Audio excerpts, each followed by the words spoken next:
Buku Peradaban Islam versus Peradaban Asing. Peradaban Islam. Sudah lazim jika banyak karya tulis yang mengambil topik tentang peradaban Islam menyuguhkan diskusi mengenai berbagai penampakan luar yang berhasil dicapai oleh masyarakat Islam, yang mencakup perkara-perkara akidah, perundang-undangan, tasyriat, akhlak, bahasa, sastra, filsafat, seni, pembangunan, berbagai cabang ilmu alam, pencapaian dalam bidang teknik, perindustrian, militer, dan lain sebagainya. Dalam kajian ini, saya hanya akan mendiskusikan berbagai penampakan luar yang termasuk kategori hadoroh. Pertama, sebagai komitmen saya dengan judul bab yang telah saya sampaikan pengantarnya. Kemudian yang kedua, membatasi hanya dengan mendiskusikan perkara-perkara yang bisa mewujudkan tujuan dari kajian ini. Pembahasan sebelumnya tentang definisi hadoroh dan perbedaannya dengan madaniyah adalah untuk memberikan hasil dan buahnya dalam memilih definisi hadoroh Islam. Maka tahap selanjutnya adalah mengetahui berbagai elemen dan unsur hadoroh, sekaligus seluruh makna dan penunjukan yang dikandung oleh kalimat al-hadoroh al-islamiyah. Berdasarkan definisi hadoroh secara umum yang telah saya pilih, saya dapat mendefinisikan peradaban Islam sebagai kumpulan berbagai pemikiran atau afkar, perasaan atau masyair, dan seluruh sistem yang dibawa oleh Islam dan telah berhasil membentuk sebuah masyarakat yang dalam sejarah dikenal dengan masyarakat Islam. Lantas, apa saja kumpulan berbagai pemikiran, perasaan, dan sistem yang dibawa oleh Islam untuk membentuk masyarakat tersebut?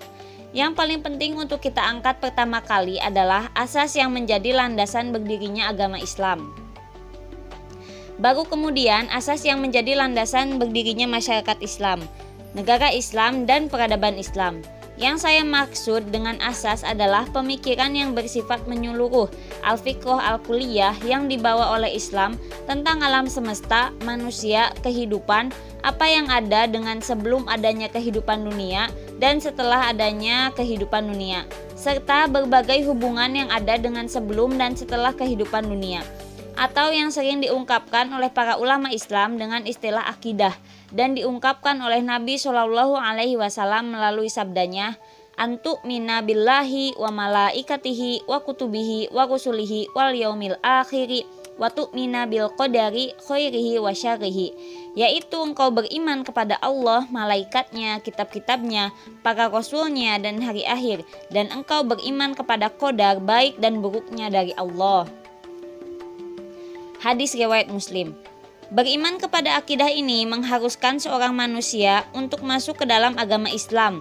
Sebuah amal perbuatan atau komitmen apapun terhadap hukum-hukum Islam tidak akan diterima selama tidak didasarkan pada keimanan terhadap akidah ini. Islam telah memerintahkan manusia untuk memeluk akidah ini dengan melalui proses berpikir, i'tinaqan fikriyan, sehingga keimanan tersebut berdasarkan proses akal atau rasio. Islam mengharamkan memeluk atau mengimaninya dengan cara menyerah begitu saja atau dengan cara ikut arus kepada masyarakat atau tradisi nenek moyang. Allah Subhanahu wa taala berfirman, "A'udzu billahi minasyaitonir rajim. Inna fi khalqis samawati wal ardi waqtilafil laili wan nahari laayatil liulil albab." Sesungguhnya dalam penciptaan langit dan bumi dan silih bergantinya malam dan siang terdapat tanda-tanda bagi orang-orang yang berakal. Tafsir Quran Surat Ali Imran surat ketiga ayat 190. A'udzu billahi minasyaitonir rajim. Wa idza qila lahum ittabi'u ma anzalallahu qalu bal nattabi'u ma alfaina 'alaihi aba'ana. Awalau kana aba'uhum la yaqiluna syai'aw wa la yahtadun. Dan apabila dikatakan kepada mereka, ikutilah apa yang telah diturunkan Allah, mereka menjawab, tidak, tetapi kami hanya mengikuti apa yang telah kami dapati dari perbuatan nenek moyang kami. Apakah mereka akan mengikuti juga walaupun nenek moyang mereka itu tidak mengetahui suatu apapun dan tidak mendapat petunjuk? Tafsir Quran Surat Al-Baqarah surat kedua ayat 170. Di dalam Al-Quran, banyak ayat yang mendorong manusia untuk memikirkan tanda-tanda kebesaran Allah di langit dan di bumi. Hal itu ditujukan agar manusia dapat sampai pada iman kepada adanya Zat yang Maha Pencipta, Maha Mengatur dan Maha Tunggal. Begitu juga ayat-ayat yang mengajak manusia untuk beradu argumen, yang dimaksudkan untuk menetapkan bahwa Al-Quran adalah firman atau kalam Allah seperti firman-Nya. A'udzu billahi minasyaitonir rajim. Wa in kuntum fi raibim mimma nazzalna ala 'abdina fa'tu bisuratim min mithlihi wad'u syuhada'akum min dunillahi in kuntum shadiqin. Dan jika kamu tetap dalam keraguan tentang Al-Quran yang kami wahyukan kepada hamba kami Muhammad, buatlah satu surat saja yang semisal Al-Quran itu, dan ajaklah penolong-penolongmu selain Allah jika kamu orang-orang yang benar. Tafsir Quran Surat Al-Baqarah surat kedua ayat 23. A'udzu billahi minasyaitonir rajim. Afala yatadabbaruna al-Qur'an walau kana min indina ghairillahi lawajadu fihi ikhtilafan katsira. Maka apakah mereka tidak memperhatikan Al-Quran? Kalau sekiranya Al-Quran itu bukan dari sisi Allah, tentulah mereka mendapati pertentangan yang banyak di dalamnya. Tafsir Quran Surat An-Nisa surat keempat ayat 82. Allah Subhanahu wa Ta'ala banyak menekankan untuk mendatangkan argumen dan bukti yang jelas serta akurat dalam bidang akidah. Allah Subhanahu wa Ta'ala berfirman, A'udzu billahi minasyaitonir rajim. Qul hatu burhanakum in kuntum shadiqin. Katakanlah, unjukkanlah bukti kebenaranmu jika kamu memang orang-orang yang benar. Tafsir Quran Surat An-Naml surat ke-27 ayat 64. A'udzu billahi minasyaitonir rajim. Qul hal indakum min ilmin fatukhrijuhu lana in tattabi'una illa zanna wa in antum illa takhrusun. Katakanlah, adakah kamu mempunyai sesuatu pengetahuan sehingga dapat kamu mengemukakannya kepada kami? Kamu tidak mengikuti kecuali persangkaan belaka, dan kamu tidak lain hanyalah berdusta. Tafsir Quran Surat Al-An'am surat ke-6 ayat 148. Akidah ini memberikan pandangan kepada manusia bahwa dia adalah hamba Allah Azza wa Jalla, dialah yang menciptakannya dan menciptakan hidupnya serta alam semesta yang melingkupinya. Oleh karena itu, dalam kehidupan di dunia ini, dia harus tunduk, patuh dan bersyukur kepadanya, menjalankan seluruh aktivitasnya sesuai dengan perintah dan larangannya, serta terikat dengan segala aturan, perilaku, atau suluk yang dapat menjadikannya ridho terhadap dirinya. Akidah ini juga memberikan pandangan kepada manusia tentang tempat kembalinya kelak setelah ia mati, yaitu kehidupan akhirat yang dimulai dengan hisab atau perhitungan terhadap seluruh perjalanannya pada saat hidup di dunia, dan tempat kembalinya orang-orang mukmin, orang-orang yang telah menyerahkan dirinya kepada Rabb-nya dan tunduk kepadanya, adalah surga yang luasnya seluas langit dan bumi. Adapun orang-orang kafir terhadap Rabb mereka, mengingkarinya dan melanggar perintah dan larangannya, tempat kembali mereka adalah neraka jahanam, seburuk-buruk tempat kembali. Al-Quran menggambarkan perjalanan manusia ini dengan kalimat yang sangat ringkas. Allah Subhanahu wa Ta'ala berfirman, A'udzu billahi minasyaitonir rajim. Qulnahbitu minha jami'an fa imma yatiyannakum minni hudan faman tabi'a hudaya fala khaufun 'alaihim wala hum yahzanun. Kami berfirman, turunlah kamu semua dari surga itu. Kemudian jika datang petunjukku kepadamu, maka barang siapa yang mengikuti petunjukku, niscaya tidak akan ada kekhawatiran atas mereka dan tidak pula mereka bersedih hati. Tafsir Quran Surat Al-Baqarah surat kedua ayat 38. A'udzu billahi minasyaitonir rajim. Qala habitu minha jami'an ba'dukum li ba'din aduwwun fa imma yatiyannakum minni hudan famanittaba'a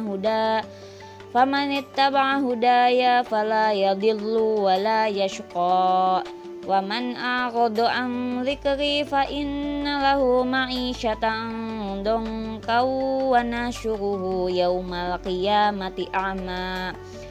Qala rabbi lima hasyartani a'ma wa qad kuntu basira. Qala kadzalika atatka ayatuna fanasiyataha wa kadzalikal yauma tunsa. Allah berfirman, turunlah kamu berdua dari surga bersama-sama, sebagian kamu menjadi musuh bagi sebagian yang lain. Maka jika datang kepadamu petunjuk daripadaku, lalu barang siapa yang mengikuti petunjukku, ia tidak akan sesat dan tidak akan celaka. Dan barang siapa yang berpaling dari peringatanku, maka sesungguhnya baginya penghidupan yang sempit, dan kami akan menghimpunnya pada hari kiamat dalam keadaan buta. Berkatalah ia, ya Tuhanku, mengapa engkau menghimpunkan aku dalam keadaan buta, padahal aku dulunya adalah seorang yang melihat. Allah berfirman, demikianlah telah datang kepadamu ayat-ayat kami, maka kamu melupakannya, dan begitu pula pada hari ini kamu pun dilupakan. Tafsir Quran Surat Toha surat ke-20 ayat 123 sampai 126. Setelah terwujudnya keimanan yang kokoh didasarkan pada akal ini, lalu secara alami akan datang gilirannya untuk menerima berbagai aturan, dan datang pula giliran untuk tunduk dan patuh menyerahkan diri sepenuhnya kepada Allah Azza wa Jalla. Sudah menjadi kewajiban seorang manusia untuk memfungsikan akalnya sebagai hakim atau penentu secara mutlak dalam masalah keimanan. Dan setelah seseorang beriman, maka pada gilirannya dia harus siap menerima berbagai aturan dari Allah. Tentu saja dia telah yakin bahwa Allah Subhanahu wa Ta'ala adalah Al-Khaliq yang maha bijaksana, maha mengetahui perkara yang tersembunyi, maha waspada dan maha menunjukkan. Begitu pula dia telah yakin bahwa risalah agama Allah Subhanahu wa Ta'ala diturunkan sebagai rahmatan lil alamin. Dia dituntut sepenuhnya untuk menyerahkan segala urusannya kepada Rabb-Nya, Zat yang menciptakan manusia, maha mengetahui apa yang terbersit dalam hati manusia, maha mengetahui seluruh rahasianya, dan maha mengetahui segala solusi dan berbagai aturan yang baik dan layak bagi naluri manusia dan bagi kebutuhan fisik manusia. Jadi, setelah keberadaan akalnya sebagai penentu dalam urusan akidah atau keimanan, maka dalam urusan peraturan dan perundang-undangan, majal at-tashri', ia harus mengubah sikapnya, yaitu menjadikan akalnya hanya sebagai alat dan instrumen dalam memahami teks-teks wahyu, baik Al-Quran maupun As-Sunnah. Akalnya digunakan untuk menggali hukum-hukum syara yang sesuai dengan penunjukan teks-teks tersebut. Seluruh hukum perundang-undangan itu telah membentuk sebuah sistem yang disebut dengan syariat Islam. Sebuah sistem yang mengatur interaksi atau hubungan manusia secara keseluruhan, baik interaksi dengan Rabb-Nya yang terwujud dalam sekumpulan peraturan tentang ibadah, atau hubungan dengan dirinya sendiri yang terwujud dalam sistem pengaturan tentang akhlak, hukum-hukum tentang makanan dan pakaian, atau interaksinya dengan anggota masyarakat lain yang terwujudkan dalam serangkaian sistem yang sangat lengkap berupa hukum-hukum muamalat. Yang terakhir inilah yakni hukum-hukum tentang muamalat yang memiliki pengaruh terbesar dalam membentuk kehidupan manusia dalam masyarakat. Sebab dengan diterapkannya hukum-hukum tersebut, berbagai macam pandangan atau mafahim yang mengikat masyarakat menjadi tampak jelas. Hukum-hukum ini pula yang membentuk sistem pemerintahan, sistem pergaulan atau sosial, sistem ekonomi, sistem sanksi, sistem pendidikan, dan lain-lain. Dan berdasarkan hukum ini pula, pemerintahan yang ada mengatur dan mengurus berbagai urusan rakyat, baik yang berhubungan dengan politik dalam negeri maupun politik luar negeri. Sementara itu, yang menjadi dasar bagi tegaknya peradaban Islam adalah akidah Islam. Berbagai pandangan atau mafahim yang di atasnya dibangun berbagai sistem yang mengalir darinya dan berbagai perasaan yang muncul dari dalamnya. Sikap seperti wala kepada Allah dan Rasulnya serta orang-orang mukmin, atau seperti perasaan adanya hubungan dia dengan Allah Subhanahu wa Ta'ala, percaya atau sikoh dengan syariatnya, merasakan kebahagiaan dalam naungan ridhonya, rindu kepada surga, takut dari api neraka, benci terhadap kekufuran dan orang-orang yang mempropagandakannya, selalu siap untuk memerangi orang-orang musyrik dan musuh-musuh Islam.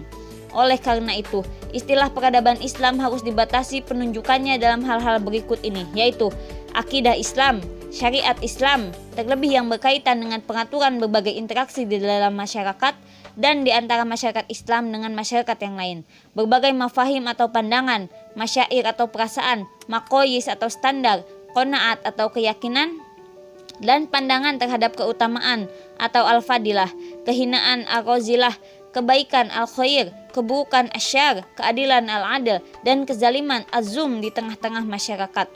Muhammad Asad Leopold Weiss mengungkapkan makna hadoroh tersebut dengan ungkapan, "Yang saya maksud dengan peradaban Islam ialah pandangan yang khusus terhadap keutamaan-keutamaan akhlak, sebuah manhaj yang mutamayyiz, berbeda dengan yang lain, dan uslub atau cara yang telah digariskan oleh Islam untuk kehidupan manusia. Dengan kata hadoroh Islam, saya tidak menghendaki sebuah peristiwa tertentu atau sebuah kebangkitan tertentu yang telah diwujudkan oleh umat Islam di beberapa negeri mereka atau dalam satu fase tertentu dari fase sejarah mereka. Tidak dapat diasumsikan bahwa saya telah melakukan penyempitan terhadap cakupan makna peradaban Islam yang telah saya lontarkan dengan berbagai ungkapan. Sebab berbicara tentang sistem Islam sesungguhnya merupakan pembahasan tentang sebuah kekayaan yang sangat luar biasa, tentang lautan hukum dan perundang-undangan, serta berbagai sistem yang sangat luas bagai lautan tak bertepi. Sejak ratusan tahun yang lalu hingga sekarang, para fuqaha Islam telah mencurahkan banyak usaha yang sangat besar untuk menampilkan dan mengungkapnya, sebuah perkara yang sangat besar yang tercermin dalam berbagai ensiklopedia yang sangat besar dalam bidang fikih Islam, berbagai kajian yang menjadi tuntutannya, dan berbagai bidang seperti kajian-kajian tentang bahasa Arab, ilmu tafsir, mustalah hadis, ilmu usul fikih, dan ilmu tentang biografi para perawi hadis. Orang yang mau berpikir tentang kehidupan masyarakat Islam dan mengkaji berbagai fenomenanya pasti akan menjumpai bahwa mafahim, masyair, dan tasyriat atau perundang-undangan lah yang sebenarnya memiliki peran besar dalam membentuk cara hidup dan cara kehidupan yang khas. Berdasarkan hal ini, memasukkan berbagai inovasi dan penemuan yang dilakukan oleh para ilmuwan dunia Islam di berbagai bidang ilmu seperti kedokteran, kimia, fisika, astronomi, navigasi atau pelayaran, matematika, almanak, dan geometri, termasuk di bidang seni seperti seni lukis, ukir, dan musik, serta dalam berbagai kemajuan teknologi seperti di bidang perindustrian, militer, dan pembangunan, ke dalam makna hadoroh atau peradaban merupakan sebuah kesalahan.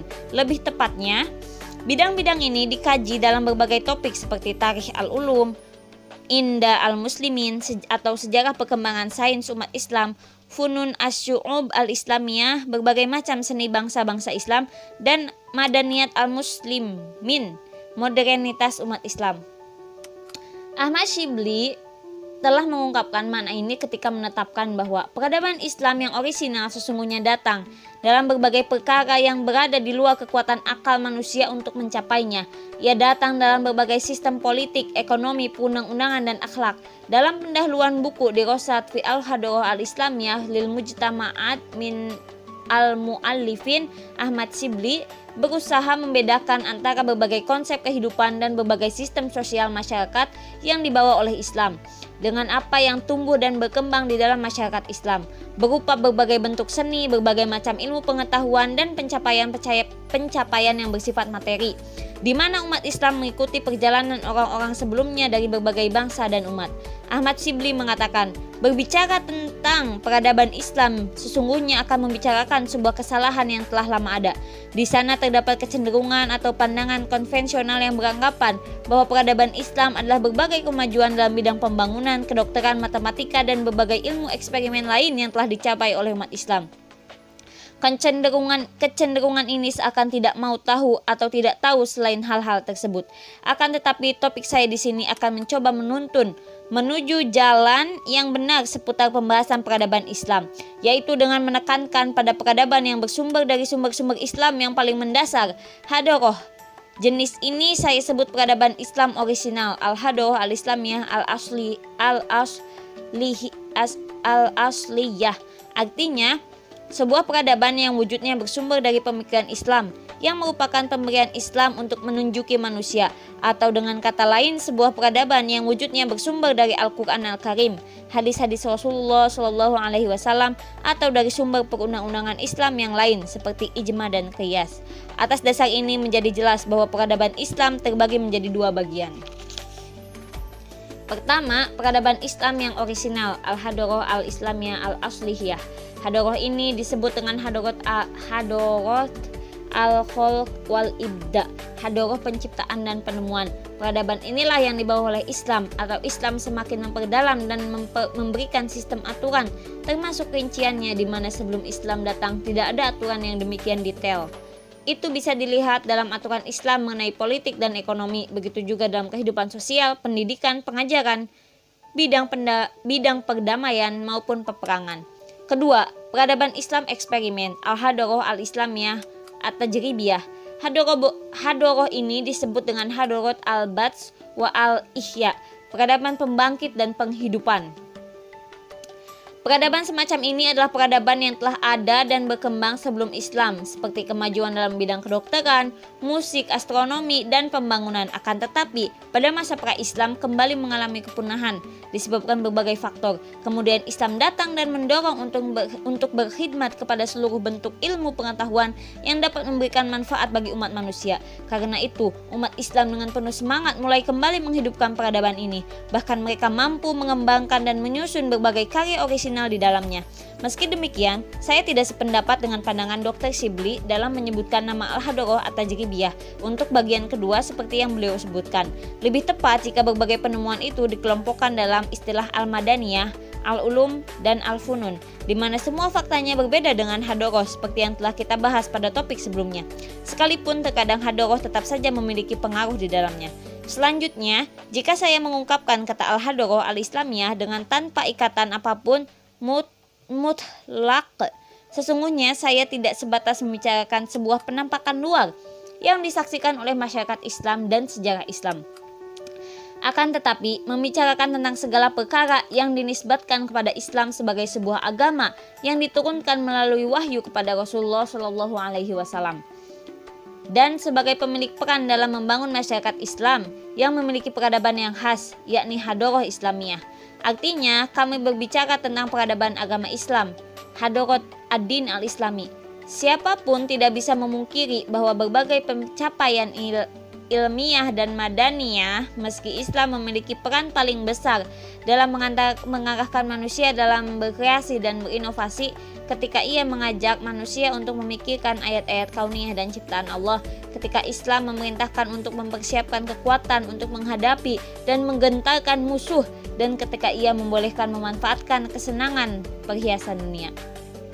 Akan tetapi tetap saja itu bukan hasil Islam secara langsung, dan di dalam nasnya Islam tidak pernah menyinggung masalah tersebut kecuali sedikit isyarat yang bertujuan untuk menggugah pikiran manusia agar ia memikirkan ayat-ayat Allah Subhanahu wa taala, nikmat-nikmatnya dan rinciannya, keindahan serta ketelitian ciptaan Allah Subhanahu wa taala. Berbagai cabang sains, begitu juga berbagai pencapaian materi sesungguhnya telah lebih dulu ada sebelum Islam. Umat Islam memanfaatkan dan mengambilnya serta ikut memberikan kontribusi dalam pengembangan dan perluasannya. Bahkan selain umat Islam pun dari rakyat negara Islam memiliki peran yang tidak sedikit dalam mengembangkannya. Dengan demikian, terhadap berbagai pencapaian ini tidak patut kita nisbatkan kepada Islam dengan misalnya sebuah ungkapan sains Islam, Al-Ulum Al-Islamiyah atau Al-Madaniyah Al-Islamiyah atau seni Islam, Al-Funun Al-Islamiyah. Yang layak dikatakan adalah Al-Ulum Lada Al-Muslimin, berbagai ilmu pengetahuan yang dikembangkan oleh umat Islam, dan Madaniyat Al-Muslimin pada masa kini, atau Funun Al-Muslimin, kesenian umat Islam di daerah ini. Artinya, ilmu-ilmu tersebut dinisbatkan pada individu-individu umat Islam dan fakta sejarah mereka, bukan kepada Islam sebagai kumpulan dari akidah dan syariat. Karena itu, kajian saya ini tidak menyinggung berbagai macam pencapaian yang telah disaksikan oleh masyarakat Islam dalam berbagai bidang ilmu, kesenian, dan madaniyah. Kajian ini juga tidak menyinggung berbagai masalah yang terkait dengan kesusastraan atau al-adab, bahasa atau al-lughah, asyair atau asyiar.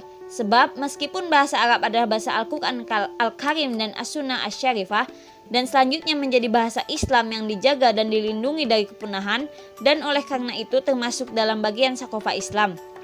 Akan tetapi tetap saja bukan merupakan hasil yang bersumber dari Islam secara langsung, tetapi secara historis ia telah lebih dulu ada sebelum Islam. Ia merupakan salah satu di antara warisan bangsa manusia At-Turots Al-Bashari. Begitu pula bahasa Arab yang termasuk salah satu faktor dan instrumen yang sangat membantu penyebaran peradaban Islam.